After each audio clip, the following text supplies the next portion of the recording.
In this lesson, we're going to look at linear modelling. Many situations can be modelled using a straight line.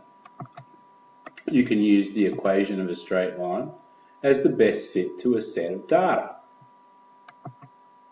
You can use it to model situations that have a constant rate of change associated with them. So we'll use y equals mx plus c. M, the gradient, is the rate of change. And c, the y-intercept, is the fixed amount. The variable name y and the variable name x we might change to suit our purposes in any particular problem, but they have the same idea. The y variable is plotted on the vertical axis and the x variable is along the horizontal axis. Let's have a look at an example. Here a salesman is paid a fixed amount of $700 a week and $10 for each product he sells. Create a model that describes the salesman's weekly wage and use this model to make some predictions about his wage. Well, the first thing we're going to do is define the variables. We're going to let W equal the weekly wage in dollars, and this W relates to Y. We're going to let N represent the number of products sold in a week. This relates to the X.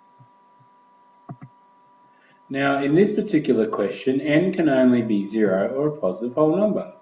Do you see why? Well, he can only sell a whole product. He can't sell a fraction of it. So, for this particular problem, N is 0 or a positive whole number. Okay, let's create the model then. Y equals mx plus c. The $700 from the question is the fixed amount and it relates to c. The $10 per product sold relates to the gradient m. We think about gradient as a rate of change. This is the rate of change of his wage per product he sells. So W equals 10n plus 700. Y equals mx plus c. Can you see the connection? You can also make predictions once we have this model. Suppose he wants to know his wage if he sold 20 or 50 products in a week. Here, the first one, N would be 20. So in our model, we replace the N with 20. So we calculate his weekly wage as 10 times 20 plus 700, $900. In a similar way, if we are testing how much he'd earn if he sold 50 products, we replace N for 50 and his wage would equal 10 times 50 plus 700, $1,200 for the week.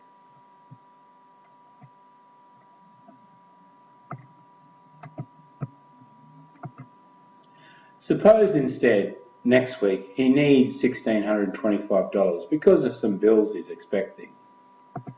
People often on this type of wage need to do this sort of calculation. This time, W equals 1,625.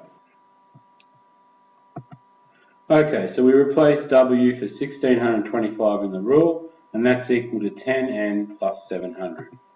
Now we're after n by itself, so we use the rules of equations. First thing we're going to do is change the side and the sign of the 700. So 1625 minus 700 on the left equals 10n on the right. That's 925 equals 10n. Finally, to get n by itself, divide both sides by 10. And so n equals 925 divided by 10, which equals 92.5. But can he sell 92.5 products? Well, no, he can't. He can only sell a whole number. So should he sell 92 or 93 to meet his target? Well, of course he has to sell 93 because he wants at least $1,625. In fact, we could work out the exact amount by replacing N for 93 into the model that we created before. And we end up with $1,630.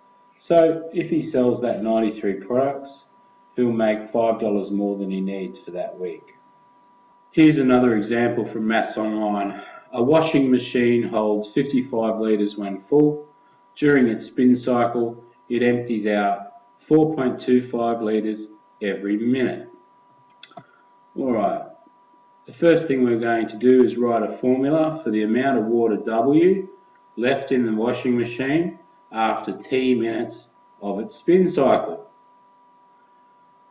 Secondly, we're going to draw a graph to show the amount of water W in the washing machine during its cycle, and also we're going to figure out how long to the nearest minute the machine takes to empty during this cycle.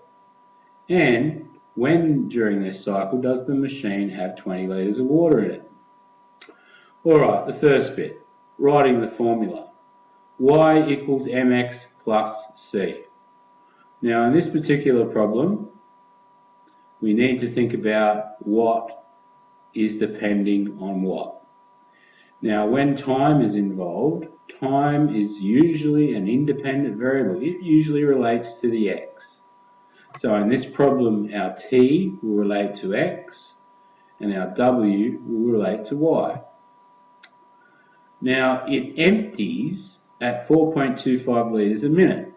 Now is that a positive rate of change or a negative rate of change?